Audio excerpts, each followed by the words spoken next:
विश्वानि देव सवितर्दुरितानि परासुव यद्भद्रं तन्न आसुव।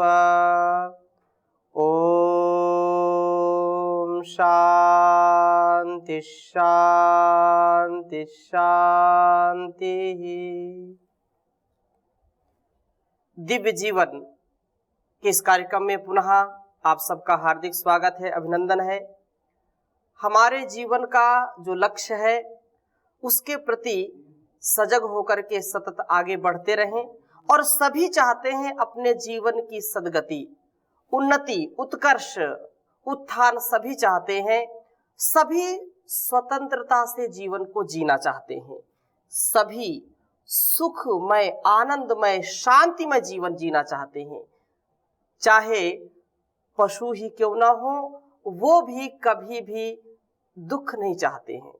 तो मनुष्य का तो जो उच्च चेतना का स्तर जब बढ़ता है या निम्न चेतना में भी कभी वह शारीरिक मानसिक दुख की चाहना नहीं करता है, परंतु कुसंस्कारों के द्वारा जन्म जन्मांतरों के जो उसके अंदर ऐसे प्रवाह से दुखों ने उसको घेरा होता है, विषयों का उसका जो स्वभाव होता है।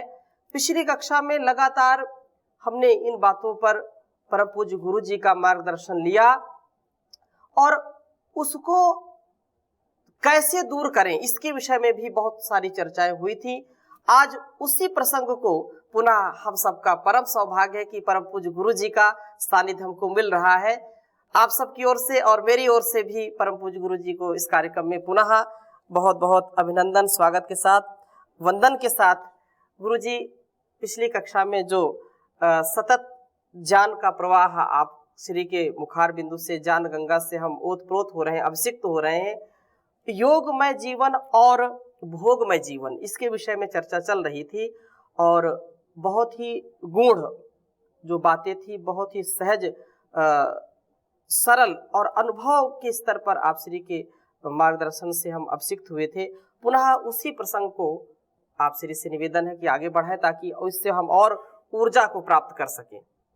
हमारा जीवन जो है कर्म और संस्कार इन दो बिंदुओं से संचालित है जी। यदि हम इसको समझ जाएं कि हमारे संस्कार का जो एक हमारे भीतर एक समुद्र जैसा भरा हुआ है जी, और हम ये चाहते हैं कि अशुभ संस्कार क्षय हो जाएं और शुभ संस्कार बढ़ते चले जाएं और आखिरी में जाकर के हम केवल बन जाएं, आत्मा बन जाएं। अभी हमारे पास आत्मा के साथ बहुत सारे अशुभ और शुभ दोनों तरह के संस्कार हैं जी। ये नहीं कहेंगे कि अशुभ ही हैं, बहुत सारे शुभ संस्कार भी होते हैं जी। तो इसको हमें देखना चाहिए अपनी आँखों से कि ये संस्कार संचय कैसे होते हैं, इन संस्कारों को कैसे हम ये किसी दैवी शक्ति से हमारे को दे दिए जाते, मतलब एक आशीर्वाद या दंड के रूप में, विधान के रूप में, हाँ, ये दंड के रूप में या आशीर्वाद के रूप में दे दिए जाते हैं, या ये कोई देने वाला नहीं है, हम ही हैं उनको ग्रहण करने वाले, तैयार करने वाले, उनको उत्पन्न करने वाले जी। तो इसकी व्यवस्था तो शास्त्रकार यही देते हैं कि कोई नहीं देने वाला हमें संस्कार, हम ही इकट्ठे करते हैं, अच्छे हों या बुरे हों। और मनुष्य दोनों तरह के संस्कार सामान्य रूप से जिस तरह के वो माहौल में होता है वो इकट्ठे होते रहते हैं। तो योग जीवन हमको ये दिखाता है, एक जगह कहा भी है, योगो ही प्रभवाप्ययो, कठोपनिषद में कहा जी। कि योग जो है शुभ संस्कारों का संचय और अशुभ संस्कारों के नाश का नाम है जी। योगो ही प्रभवाप्ययो। योग क्या है? प्रभव और अप्यय, अच्छे संस्कार बढ़ते रहें जी और अशुभ संस्कार क्षीण होते रहें, जी। इस प्रक्रिया का नाम योग है। योग। हम धीरे धीरे बिना योग को स्वीकार किए, बिना योग को एक्सेप्ट किए हम जो जीवन जीते हैं जी। उसमें भी अपनी बुद्धि का प्रयोग करके जहाँ हमें कष्ट होता है, हानि होती है, हमारे जीवन में दुख ज़्यादा आते हैं, तो मनुष्य चूँकि सचेतन प्राणी है इसलिए वो विचार करके थोड़ा थोड़ा तो बचता है जी। पर योग का मतलब ये होता है कि अपनी पूरी प्रकृति का रूपांतरण करने के लिए कटिबद्ध हो जाना। हमारी जो प्रकृति है उसको पूरा का पूरा एक दूसरे नए रूप में इसको तैयार करना। जी, उसको प्रकृति बोले, स्वभाव बोले। हाँ, उसको प्रकृति, नेचर, स्वभाव जो भी कहें जी, अपनी प्रकृति जो कि हमारी जन्म जन्म अनंत जन्मों के प्रवाह के तहत जो निर्मित हुई है जी, उस प्रकृति को दूसरे रूप में उसको तैयार करना।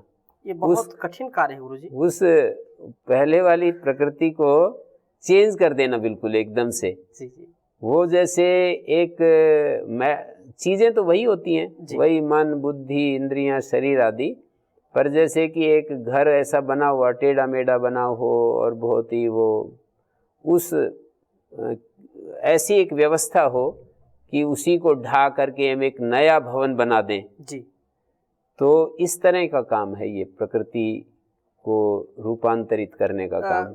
ढहा हुआ मकान तो फिर भी गुरुजी पुरुषार्थ करने से लगभग बन जाता है, लेकिन ये बार बार उसको पता ही नहीं चलता। और ये तो जिनको पता नहीं चलता है वो तो बेचारे मतलब उनको कृपण कहा है शास्त्र में। कृपण का मतलब बेचारे हैं वो। अच्छा। और वो दीन हैं बेचारे, ऐसे कहा है कि यो है वा एतम आत्मानम, इस आत्मा को बिना जाने अननुविद्य प्रयाति स कृपणः। जो इस आत्मा को बिना जाने प्रयाण करता है तो वो कृपण है, मतलब वो बेचारा है, दीन है। तो ऐसे उन लोगों को जिनको कुछ पता ही नहीं चल रहा है। गीता में भी कहीं गुरुजी कहा है कृपणा फल हेतवा। कृपणा फल हेतवा का मतलब ये होता है कि फल को ही सामने रख करके जो जीवन की धारा को विचार करते हैं और कर्म का फल लेने के लिए ही बस लगे हुए हैं, ऐसे लोग कृपण हैं। फल है हेतु जिनका, कर्म का फल जिनके कर्म का प्रेरक हेतु बना हुआ है जी। मतलब ये कर्म करूंगा तो मुझे ये फल मिलेगा जी। और मतलब लौकिक फल, लौकिक फल को देख करके कर्म के द्वारा जो कर्म का फल मिलने वाला है उसको सामने रख करके कि मैं खेती करूंगा तो मेरे को अन्न मिल जाएगा, बस इतना ही जो देखते हैं जी। इससे आगे देखने के लिए वो कहते हैं कि भाई ये तो ठीक है, वो तो अपने आप मिलेगा। आप यदि आप खेती करते हैं तो ऐसा कैसे हो सकता है कि आपको वो अनाज न मिले। लेकिन आप यदि ये सोचते हैं कि मैं अपने आंतरिक जो मेरा मन का जो शोधन है वो मैं कर सकूं जी, मैं अपने मन के मैल को धो सकूं, अपने मन की गंदगी को साफ कर सकूं, तो आपको निरपेक्ष होकर के कर्म से उदासीन नहीं होना और कर्म के प्रति ये भाव नहीं बनाना कि मेरे को कुछ चाहिए नहीं तो मैं क्यों करूं जी। मैं कर्मण्येवाधिकारस्ते मा फलेषु कदाचन मा कर्म फल हेतु भू माते संगोस्त्व कर्मणि। तुम्हारा अकर्म में भी संग नहीं होना चाहिए। मतलब यदि हमें कोई कर्म का फल नहीं चाहिए जी, तो हमें ऐसा विचार करने की आवश्यकता नहीं है, सोचने की आवश्यकता नहीं है कि भाई मेरे को कुछ चाहिए नहीं तो मैं क्यों इसमें रात दिन अपना सिर खपाऊं। फल की इच्छा से ही लोग करते हैं लौकिक फल। लौकिक फल का मतलब ये होता है कि वस्तु मिल जाए, हमें सम्मान मिल जाए, हमें ये मिल जाए, वो मिल जाए, बस जी। चित्त शुद्ध हो जाए हमारा, ये दृष्टि कर्म के पीछे नहीं रहती है जी। तो चित्त शुद्ध हो जाए, आत्म स्वरूप का उसको ज्ञान हो जाए। हाँ, जैसे पहले आप श्री ने कहा। हाँ, तो चित्त शोधन के बाद ही आत्म ज्ञान की बात आती है जी। जब तक हमारा चित्त अशुद्ध होता है तब तक हम कितना भी पढ़ें, लिखें, सुने, सत्संग करें जी, हमारे को एक कदम ताल जैसी होती रहती है, यात्रा तय नहीं होती जी। जैसे हम कदम ताल करते हैं तो हमारा पसीना पसीना हो जाते हैं और हमें 1 इंच यात्रा भी तय नहीं होती है जी। तो ऐसे ही हमारा जीवन, जब चित्त अशुद्धि अवस्था में, हम सत्संग भी जाते हैं, संसार में कितने लोग हैं जो आजकल तो बहुत ही इसका व्यापक वो हो रहा है सब प्रकार से जी, तो वो सत्संग भी कर रहे होते हैं पर ये नहीं देखते कि कहीं ना कहीं कुछ न कुछ गड़बड़ हो रही है। हम जैसे खांसी समाप्त करने वाली दवाई भी लेते रहते हैं और खांसी को बढ़ाने वाली चीज़ें भी सेवन करते रहते हैं, साथ साथ बराबर चलता रहता है जी। हम एक तरफ किसी पौधे में पानी डालें, खाद डालें और उसको सब तरफ से पालित पोषित करें और उसमें तेजाब भी डालते रहें। ऐसी हमारी मन की स्थिति होती है, मानी दोहरी दोहरी चीज़ें होती रहती हैं जी। जैसे कि हम पौधे को बहुत ही प्रेम से उसको खाद, पानी और धूप और सारी चीज़ें उपलब्ध कराएं जी। और साथ में अज्ञान के कारण से उसमें तेजाब भी डालते रहें। जी। तो ऐसी हमारी स्थिति होती है। शुभ कर्म भी चलते रहते हैं और साथ में ये भी चलता रहता है जी। जो हमारे इंद्रियों के राग हैं, मन के राग द्वेष हैं, वो भी साथ में चलते रहते हैं। तो इसके चलते हमारे को वो चित्त का जो शोधन चाहिए, चित्त की निर्मलता चाहिए, जिस निर्मलता में हमें आत्मज्ञान होता है जी। जिस निर्मल स्थिति में हमारे भीतर ये विवेक पैदा होता है कि ये तो आत्मा है और ये अनात्मा है। आत्मा अनात्मा का जो विवेक है जी। वो चित्त के निर्मल होने पर ही आभासित होता है। ऐसे नहीं होता है कि हम मात्र सुनते रहें, केवल पढ़ते रहें। ये बहुत आवश्यक है जी। ये व्यर्थ नहीं है, लेकिन ये कारगर तब है जब हम उसके साथ में अपने चित्त को शोधन करने के लिए विचार करते हैं कि मेरा चित्त शुद्ध होना चाहिए। ये समझते हैं कि चित्त शोधन कैसे होता है और उस शोधन की प्रक्रिया को हम स्वीकार करके, एक्सेप्ट करके और चलते हैं, तब जा कर के ये सारी चीज़ें हमारे लिए, जो हम सत्संग करते हैं, स्वाध्याय करते हैं और किसी के संवाद को सुनते हैं जी। हम अब संवाद कर रहे हैं परस्पर जी। और इसको बहुत सारे लोग सुन रहे हैं जी। लेकिन सुनने वाले भी यदि ऐसी स्थिति में हों कि हमें कुछ समाधान, यहाँ से किसी एक वाक्य से हमें कुछ समाधान मिले, हमें जीवन का रास्ता तय हो, हम जीवन के अलग अलग दृष्टि सुनते हैं, कोई समय बिताने के लिए एक एंटरटेनमेंट जैसा भी करते हैं जी।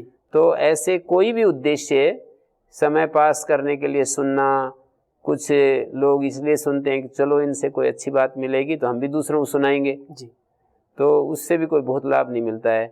मानी हम सुन करके एक अच्छे टीचर बनना चाहते हैं कि दूसरों को बताना पड़ेगा, दूसरों को बताना पड़ता है, दूसरे हमसे पूछते हैं तो हम भी बता सकेंगे। जी। जी। जी। तो ऐसा भी एक उद्देश्य होता है जी। ये सारा ज्ञान तब ज्यादा लाभप्रद होता है जब हम अपने को केंद्र में खड़ा करके अपने लिए सुनना शुरू करते हैं। उससे मेरा क्या लाभ होगा, मेरा उत्थान होगा, हाँ, हर प्रकार से मेरे समाधान कैसे होगा। जी। जी। तो ऐसे जब हम सामने अपने को खड़ा करके सुनते हैं जी। तो यही है, मैं फिर वहीं पर आता हूँ कि हमारा जीवन जो है वो संस्कार और कर्म का एक समुच्चय है। जी। हम कर्म करते हैं, उससे हम संस्कार बनाते हैं और संस्कार फिर हमें कर्म के लिए प्रेरित करते हैं। जी।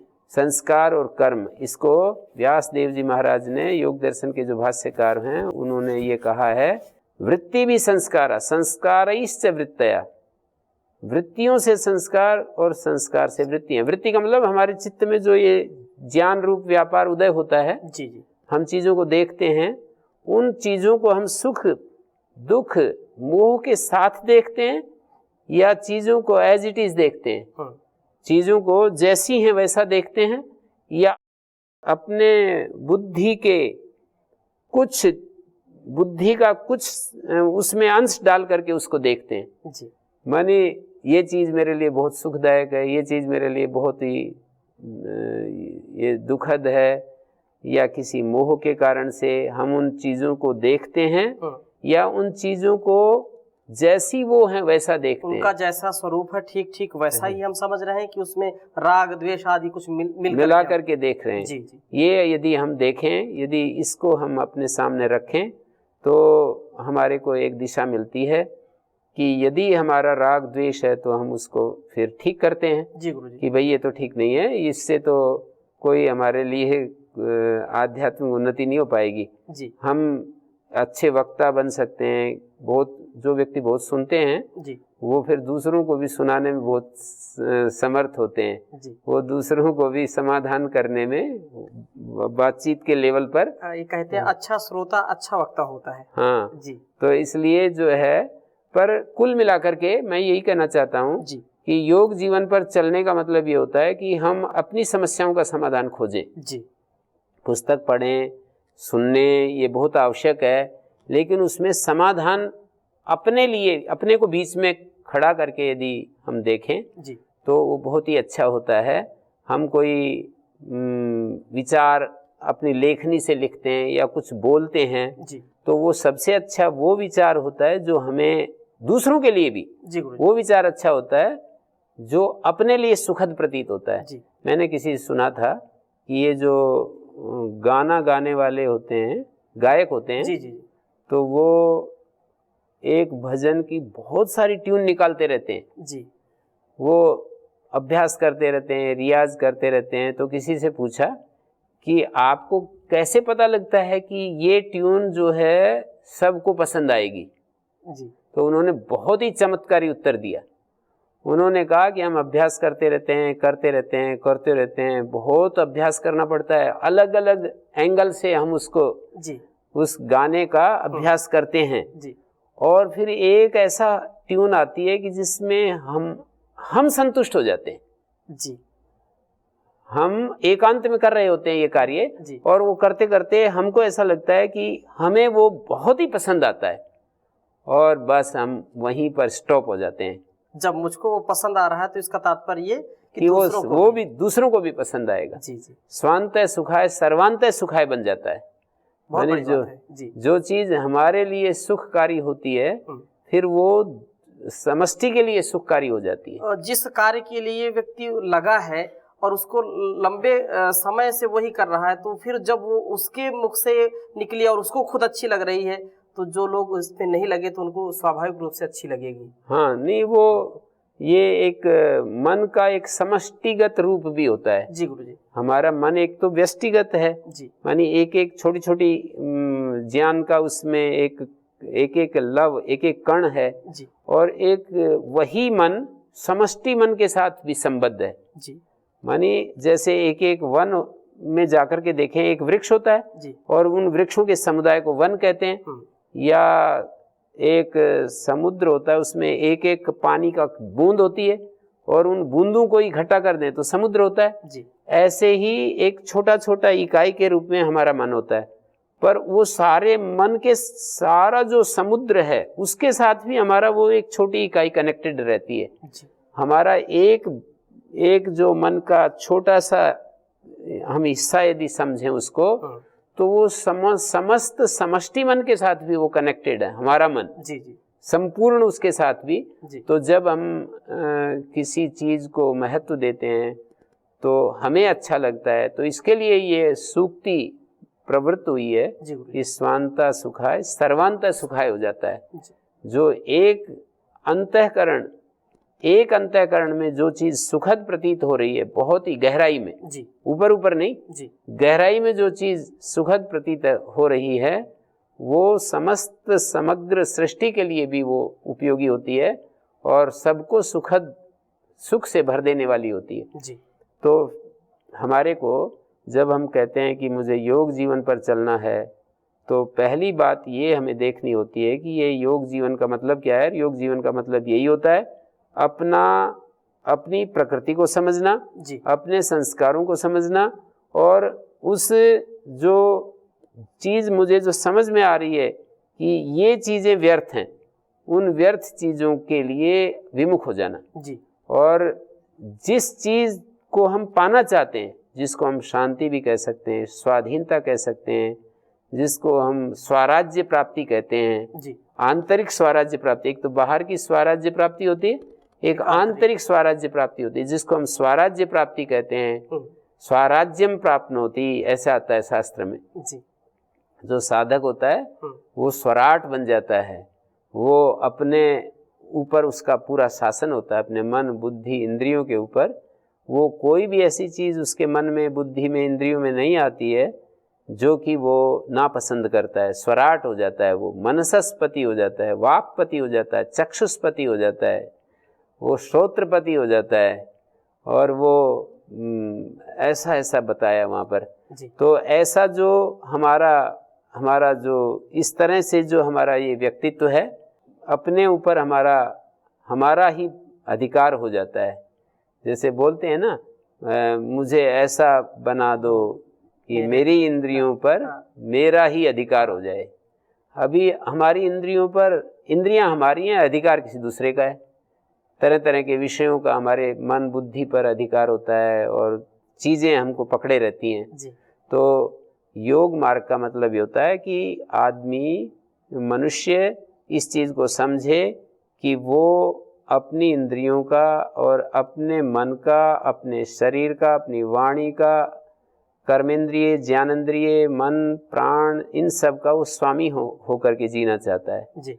वो इन सब का एक खिलौना बन करके नहीं जीना चाहता जी। तो ऐसी जब उसकी तमन्ना होती है, जिस व्यक्ति की ऐसी अभिप्सा होती है, जो ऐसा विचार करता है, संकल्प करता है, जो देखता है, सोचता है कि मुझे ऐसा जीवन पसंद है, ये मुझे चाहिए, तो वो चाहे कितने भी अनंत काल का अंधेरा भी, जैसे हम सोच रहे, विचार कर रहे कि क्या आदमी के लिए संभव है कि वो इस अनंत जो जन्मों में उसने जो अपने संस्कार बनाए हैं, वो उस संस्कार का जो एक समुद्र, एक तरह से समुद्र बन गया है जी गुरुजी। उस समुद्र को क्या सुखा सकता है वो?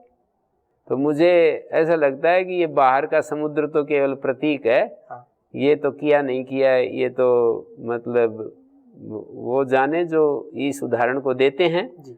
पर ये तो पक्का है कि उन्होंने काम के समुद्र को पी डाला। जी। हम भी सभी लोग यदि हम चाहें तो अगस्त की तरह इस समुद्र को पी सकते हैं।